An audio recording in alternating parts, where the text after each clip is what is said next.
Allez là, ça Junior et bienvenue dans cette nouvelle vidéo. Aujourd'hui les frérots, on va encore réagir à des vidéos de l'image au saut. Alors on va en réagir à deux, voilà, ce sera encore par rapport au chapitre 5. Alors la première, ce sera comme vous voyez à l'écran, le compte à rebours avant le trailer gameplay. Et la deuxième, ce sera soi-disant la révélation du prototype, enfin du visage du prototype. Enfin bref, on va passer à la première vidéo. Allez, c'est parti. Salut à tous, dans cette vidéo nous allons découvrir quand le prochain trailer pour le chapitre 5 de Poppy Playtime pourrait sortir. Ok, ce sera intéressant. Toujours l'intro qui casse les oreilles, mais bref. Bon, Battle Diamond suit le schéma qu'au chapitre 4 avec la publication de trailer.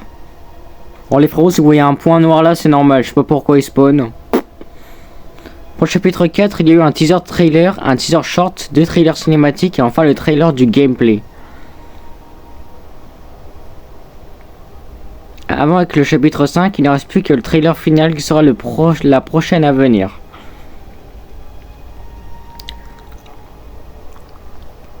Nous aurons enfin un premier aperçu du gameplay, dont nous ne disposions jusqu'à présent que de 2 captures d'écran. De nouveaux lieux et de nouvelles mécaniques de jeu, comme l'utilisation de la main jaune, seront présentés.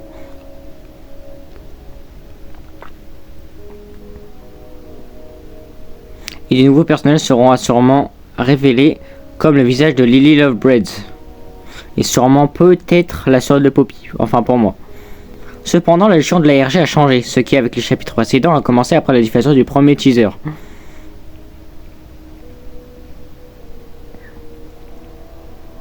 Au lieu de cela, avec le chapitre 5, l'ARG n'avait même pas encore commencé jusqu'à présent.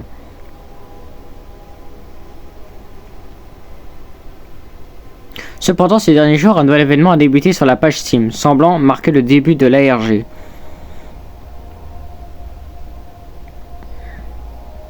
Ça serait beaucoup plus court, car il ne reste qu'un mois avant la sortie du jeu, le 18 février. Donc 31 jours à peu près. 4 weeks, donc 4 semaines. Cela est également lié au trailer final, qui ne sera probablement diffusé qu'après la fin de cet événement. Il s'agit donc d'un compte à rebours, où chaque semaine apportera des nouvelles et des détails sur le chapitre 5. Ok, c'est bon à savoir. Hâte que le trailer gameplay arrive. Ça va être une masterclass. Quoi qu'il en soit, nous pouvons déjà savoir à quelle date le prochain trailer pourrait sortir. Ah bon ? Jusqu'à présent, les principales bandes annonces ont été diffusées exactement toutes les 5 semaines. Soit le vendredi, soit le samedi. Ouais, la musique derrière, c'est un truc de dingue. Je kiffe de ouf.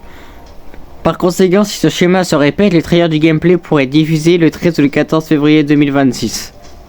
Ok, donc 4 jours avant la sortie ou 5 jours. Cela paraît logique car même pour les 2 derniers chapitres, le trailer final n'a été publié qu'une semaine avant la sortie du jeu. Ok. Ça c'est Catnap que vous voyez. Et Dwayne the Dogman. Pour le chapitre 3, c'était 6 jours avant, tandis que pour le chapitre 4, c'était 5 jours avant.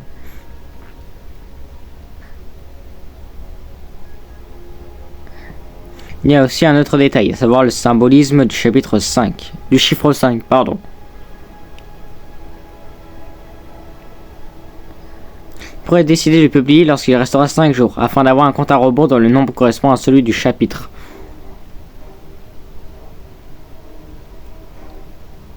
Dans ce cas, il pourrait être publié le vendredi 13 février. Pourquoi pas? Pourquoi pas? Bien sûr, ce ne sont que des théories, rien n'est confirmé. A votre avis, quand le trailer de gameplay sera-t-il diffusé? Moi, j'espère le plus vite, honnêtement. Ça va être un banger. Bon, on va passer à la prochaine vidéo. Bon, les frérots, c'est parti, on va passer du coup à la deuxième vidéo. Se disant la révélation du visage du prototype. Ça m'étonnerait, mais bref. C'est parti. Salut à tous, dans cette vidéo nous allons découvrir les détails importants sur le prototype 1006.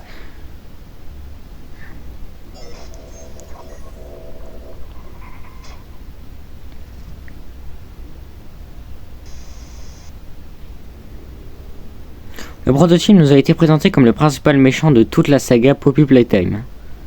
Ce qui est vrai. Il apparaissait dans chaque chapitre, t'habites dans l'ombre et observant chacun de nos mouvements. Bon, un pur pédophile, quoi.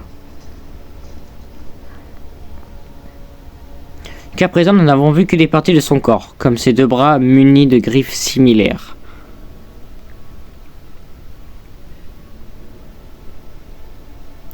Et 4 de ses 6 pattes, très puissants pour détruire le sol.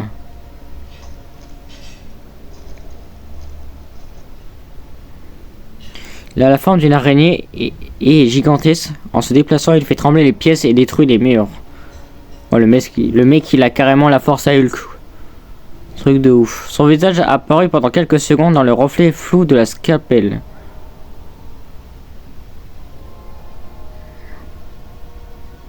Beaucoup l'ont associé au bouffon représenté dans l'image de Noël. Or pourquoi un bouffon? Je ne sais pas, sachant qu'elle a été représentée d'ailleurs sur d'autres images qu'on avait vues après le chapitre 4. En les comparant, il semble que ce soit la partie jaune du chapeau du bouffon. Elle pourrait donc porter celui-ci.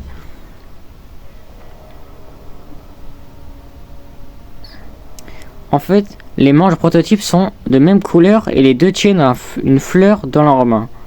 La fleur aussi qui représente Poppy. Autre détail, l'année dernière, Mob Entertainment avait publié cette image du carnaval mettant en scène un chapeau de bouffon. Donc il avait prévu bien avant, donc c'est vraiment l'année dernière. Il était situé jusqu'au-dessus de ce qui est resté de Harley Sawyer, qui était son bras droit. Voilà, qui était, on va dire, le deuxième boss plus compliqué du chapitre 4. A l'époque, cela a été ignoré, mais maintenant cela apparaît plus logique. C'était le premier indice concernant l'apparence du prototype. Afin de réaliser une représentation possible de ce à quoi son corps entier pourrait ressembler. En vrai, il peut être sa mère, mais le visage m'attend à mieux quand même. Bien sûr, ce sont pour l'instant que des théories. À votre avis, à quoi ressemblera le prototype?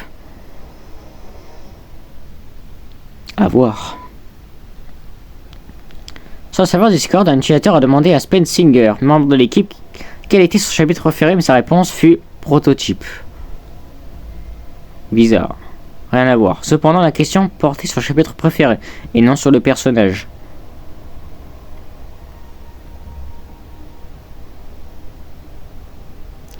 Il fait peut-être référence au fait que le chapitre 5 est son préféré et qu'il sera consacré au prototype. Oui, de la logique. J'espère que ce sera pas le dernier, honnêtement, parce que ce serait un peu triste. Il aura donc un rôle clé, ne se cachant plus dans l'ombre, mais agissant. Mais il va pas enfin apporter ses coronesses. Enfin, peut-être. Dans la dernière bande-annonce, son objectif a été révélé. Ramener à la vie les jouets détruits. Et en faire une armée, quoi. Oui, c'est une dinguerie. Chapitre 5 s'intitule Choses cassées. L'auteur utilise diverses pièces de jouets qu'il assemble pour créer des monstres. Ça rappelle quand même un peu Frankenstein. Par conséquent, son corps entier sera définitivement dévoilé car ce chapitre sera concentré sur lui. Mais imaginez juste, il y a quelqu'un derrière lui. C'est comme si dans Demon Slayer, je vous dis, il y a quelqu'un derrière Muzan. C'est un truc de dingue. Bon, bref, voilà, c'est la fin de cette réaction à ces 2 vidéos. Bon, voilà les frérots, j'espère que cette mini réaction en vidéo de encore une fois de l'image vous aura plu. N'hésitez pas à liker, à vous abonner, à commenter, à partager et à activer la cloche de notification. C'était Adam Junior. Allez, salut!